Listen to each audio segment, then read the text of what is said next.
Kannur central ജയിലിൽ നിന്നും ഒരു പ്രതി തടവ് ചാടിയിട്ടുള്ള സംഭവം ഉന്നതതലത്തിൽ അന്വേഷണം വേണമെന്ന് BJP ആവശ്യപ്പെടുകയാണ്.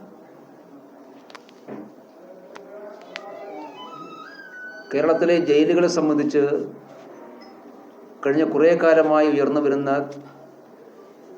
വ്യത്യസ്തങ്ങളായിട്ടുള്ള പരാതികളുടെ ഒരു ബാക്കി പത്രമാണ് പുലർച്ചെ കണ്ണൂർ ജയിലുണ്ടായിട്ടുള്ള സംഭവം.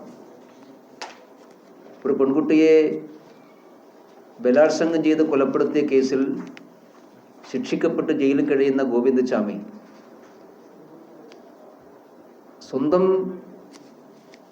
തീരുമാനപ്രകാരമോ അല്ലെങ്കിൽ സ്വയം പ്രേരണയാൽ മാത്രമാണ് ജയിൽ ചാടിയെന്ന് വിശ്വസിക്കാൻ സാഹചര്യ തെളിവുകളൊന്നും നമ്മളെ അനുവദിക്കുന്നില്ല. ഒന്ന്, അയാൾ ഒരു കൈ ഇല്ലാത്ത വ്യക്തിയാണ്. അങ്ങനെയുള്ള ഒരാൾക്ക് കണ്ണൂർ സെൻട്രൽ ജയിൽ പോലെയുള്ള അതീവ സുരക്ഷയുള്ള ഒരു ജയിലിൽ നിന്ന് പുറത്തു ചാടി രക്ഷപ്പെടാൻ സാധിക്കുക എന്ന് പറയുന്നത് സാമാന്യ ബുദ്ധിയോടുകൂടി ചിന്തിക്കുന്ന ആർക്കും അംഗീകരിക്കാൻ സാധിക്കുന്ന കാര്യമല്ല.